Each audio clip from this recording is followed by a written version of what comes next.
les dirigeants, ils sont comme tout le monde, hein, c'est-à-dire qu'ils ont des habitudes, et les habitudes qui les ont, donc des compétences, des schémas de fonctionnement, ce qui les a fait arriver là où ils sont, ça ne va pas forcément les aider à arriver plus loin.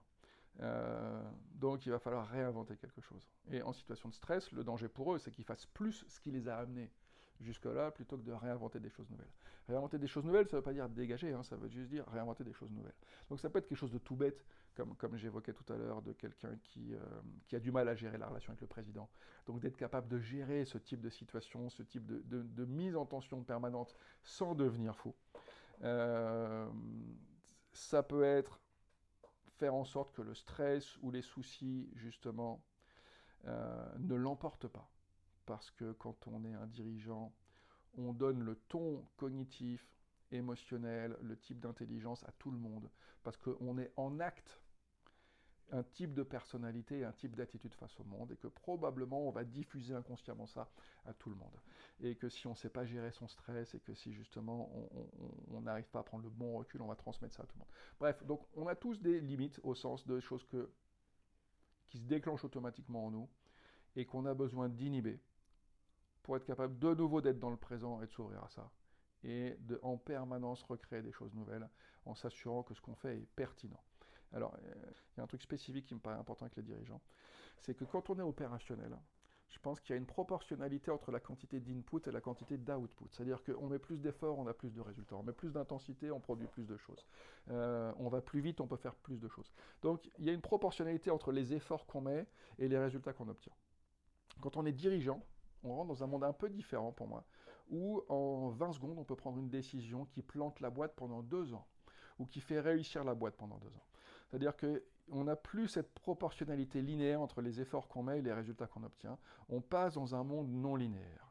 Et ça suppose une logique un petit peu différente, où au lieu de vouloir n'avoir que des temps forts dans la journée très productive, il va falloir qu'on ait beaucoup de temps faibles pour justement créer des espaces où on a accès à toute notre information, on a accès à toutes nos émotions, on a accès, y compris les plus fines, on est capable de décoder les signaux, on est capable d'avoir un temps d'avance, on est capable de processer ce que les autres ont fait, d'avoir plusieurs scénarios du futur et de faire ça dans le plus grand calme.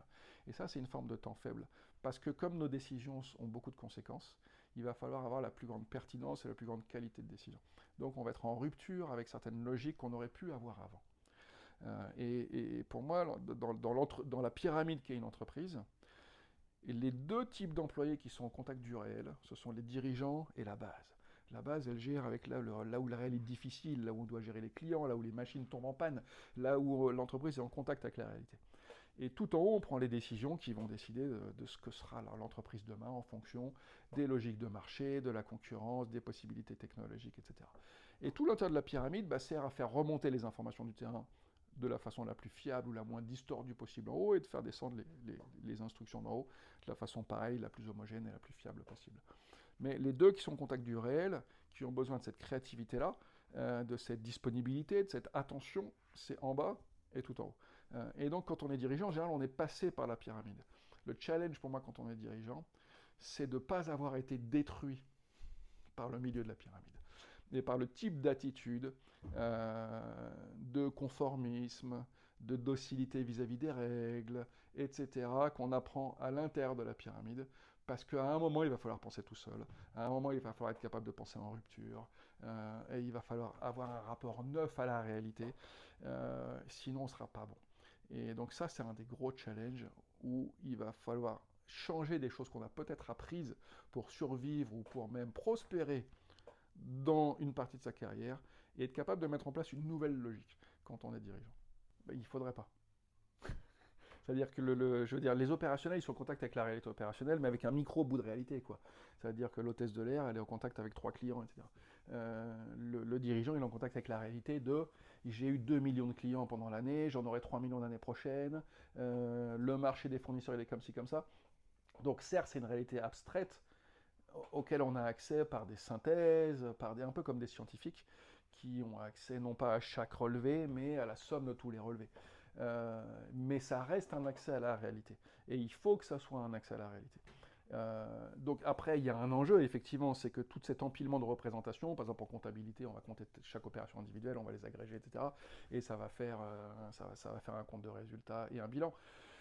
il faut que ça soit fiable, comment ça remonte les informations marketing, les informations clients, les informations sur la production, etc. Donc il y a un enjeu de fiabiliser la production de l'information, mais ça, c'est pas l'enjeu.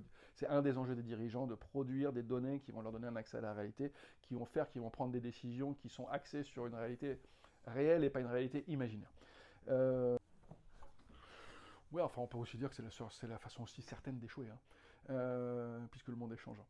Donc, c'est pas certain que d'appliquer les recettes du passé, c'est ça qui va permettre de réussir. C'est peut-être, je veux dire, je dis souvent, enfin, j'en parle à mes clients, il y a un coup d'immobilisme. C'est-à-dire que pour moi, le coup de l'immobilisme, c'est l'échec certain. Pas toujours tout de suite, mais demain. Par contre, l'immobilisme, ça permet de ne pas prendre la responsabilité. Je ne suis pas responsable parce que les autres faisaient pareil. Et donc, je pense que c'est ça que le dirigeant n'a pas. Il ne peut pas se cacher derrière de c'est pas de ma faute. J'ai pris le meilleur consultant, j'ai fait ce qu'il m'a dit. Non, si j'ai fait ce qu'a dit le consultant, je suis responsable. Et donc, je pense que le dirigeant, il a ce truc-là, c'est que, c'est aussi quelque chose que j'évoque souvent avec mes clients, c'est quand on est dirigeant, on ne peut pas fuir. Je pense que c'est ça la principale qualité des dirigeants, ou une des principales qualités des dirigeants, c'est de ne pas pouvoir fuir. C'est de pas d'avoir les réponses, hein. Je veux dire, s'il se passe un problème financier, le dirigeant ne connaît pas forcément. C'est son directeur financier qui va regarder et il va monter les groupes de travail. Par contre, c'est le dirigeant qui va aller dans les médias et qui va dire on s'excuse auprès de tous nos clients, j'assume la responsabilité, j'ai proposé ma démission, j'ai lancé les groupes de travail internes pour savoir ce qui s'est passé. Si c'est un truc, si c'est un one-off, ça s'est arrivé qu'une seule fois, ou si c'est quelque chose de générique qui va se reproduire. Et donc, il va devenir compétent au passage, hein, dans ce domaine-là en ayant traité. Et puis demain, c'est quelque chose d'autre pour lequel il n'est pas compétent, qui va merder, qui va pas marcher. Mais dans tous les cas, il ne peut pas fuir. Donc, la question de l'erreur, pour moi, elle ne se pose pas vraiment. Il ne peut pas fuir. Son savoir peut-être donne des réponses partielles. J'espère que c'est que des réponses partielles, parce que sinon, le savoir d'un dirigeant, il s'est construit dans les 20 ou 30 années de sa carrière. Et j'avais vu ça chez un de mes clients où les gens restaient toute leur carrière dans la même entreprise. Le problème, c'est qu'à 45-50 ans, ils pensaient connaître parce qu'ils avaient vécu les choses à 20 ans. Sauf que l'entreprise n'était plus la même. Ce qu'ils avaient appris entre 20 et 25 ans, c'était plus du tout ça aujourd'hui. Donc c'était une illusion de savoir. Donc voilà, je suis pas sûr que le savoir du passé éclaire beaucoup. Je pense que ne pas fuir, c'est accepter que le présent est insaisissable, qu'on n'a pas vraiment compris, qu'il faut aller se renseigner. Ça me paraît plus safe. Quand on a peur, on a envie de se raccrocher à des choses et on a envie de ne pas être responsable. Mais dans ce cas-là, on n'est pas fait pour être dirigeant. Si on est dirigeant, c'est qu'on est capable d'assumer ça, on est capable d'assumer cette insécurité. Entre nous, on fait tout ça, hein. On fait ça avec nos familles, on fait ça avec nos enfants, on fait ça dans nos vies. On prend des décisions sur des choses extrêmement importantes sans savoir ce qui va marcher, sans savoir ce qui ne va pas marcher. Ça fait partie d'être responsable. Par contre, si ça ne marche pas, on change. On est attentif, on cherche les signaux faibles, on cherche à réagir vite, on cherche à prendre toute l'information qui est disponible. Mais il faut toujours se rappeler que dans l'action humaine, la raison pour laquelle on prend des décisions, et que ces décisions ne sont pas les conclusions d'un raisonnement, c'est qu'on n'a jamais toutes les informations pour prendre la bonne décision. Je pense que toute décision, c'est un saut dans le vide. Et sauter dans le vide, c'est quelque part être toujours prêt à mourir. C'est-à-dire qu'à chaque fois que je prends l'avion, même s'il y a une chance infime qui s'écrase, il y a une chance. Il faut accepter cet imprévisible, y compris le pire. Et voilà, donc en science, on peut avoir des conclusions qui sont le fruit d'un raisonnement et qui sont aussi certaines que les prémices. Et on est 100% certain, si on a la situation, de la conclusion qu'on doit avoir. Dans le monde de l'action, je pense qu'on n'a jamais ça. Donc, on a quelques informations, il faut faire le meilleur usage de toute l'information disponible, mais on n'a jamais assez d'informations. Donc, c'est toujours un saut dans le vide. Et en plus, toutes les informations ne sont pas toutes explicites, je pense que certaines sont implicites, certaines sont mélangées dans du bruit, etc. Donc, c'est compliqué, c'est hétérogène, mais encore une fois, ça revient à ça. Ça revient à dire que dans l'édition, il y a un saut dans le vide, il faut être prêt à faire ce saut dans le vide. Ce saut dans le vide peut être une erreur, et il faudra l'assumer. Mais je pense qu'on ne peut pas se prémunir de l'erreur. On peut juste faire le maximum pour faire le minimum d'erreurs. Mais toutes les personnes justement doctrinaires sont toutes les personnes qui pensent qu'elles ont raison, parce qu'elles ont le bon système, parce qu'elles ont la bonne doctrine, sont des personnes dangereuses. Parce qu'au lieu de faire face au monde, elles sont dans leur modèle. Et c'est oublier que toutes nos vérités, que toutes nos conceptions du monde, que toutes nos méthodes ne sont que des cartes. Ce n'est pas le territoire. C'est une carte qui représente, qui codifie le territoire, mais c'est jamais le territoire. Et je pense que le propre de la réalité, c'est que la réalité échappe toujours à nos prédictions et à nos modèles. Elle est toujours plus large. Et il faut avoir cette modestie-là de savoir ça. C'est-à-dire que les gens qui ont une certitude dogmatique sont des gens beaucoup plus dangereux. je veux dire, les régimes politiques qui ont fait le plus de dégâts, c'était les régimes qui pensaient avoir une vérité et qu'il fallait imposer cette vérité-là. Le régime démocratique, c'est sa force et peut-être aussi sa faiblesse, hein, c'est un régime où il n'y a pas de vérité officielle et où on cherche les opinions les meilleures, on cherche à convaincre, on cherche ce qui est le plus probable, ce qui pourrait le mieux réussir, on doit convaincre une majorité de personnes de ça. Et donc ça fait que c'est en permanence remis, les vérités sont en permanence contestées et sont toujours provisoires. Et je pense que c'est vrai. C'est-à-dire que notre cerveau, c'est tout petit, le monde est très vaste, donc on n'a qu'une toute petite partie du monde dans le cerveau. En tout cas, c'est sûr que beaucoup d'entreprises infantilisent, hein. J'ai été dans le monde du consulting, c'est le monde roi de l'infantilisation. C'est-à-dire qu'on a une note, on est évalué à chaque mission, on a une évaluation globale une fois ou parfois même 2 fois par an, et ça va déterminer notre rémunération, notre avancement. Donc quelque part, on passe un examen en permanence. On a des adultes ou des grandes personnes qui sont nos seniors qui disent ce qu'on vaut.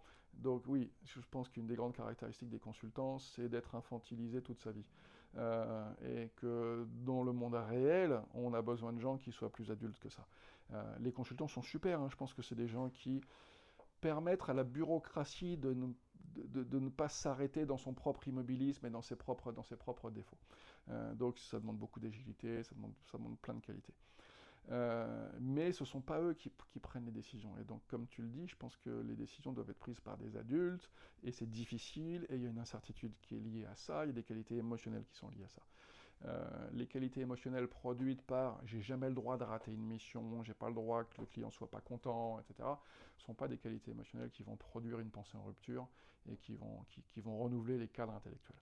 Par contre, je pense que les consultants sont super utiles pour diffuser les bonnes pratiques, pour accélérer les changements, pour accélérer quelque chose qui existe déjà et rationaliser des choses qui existent déjà. Donc oui, un peu d'adulte.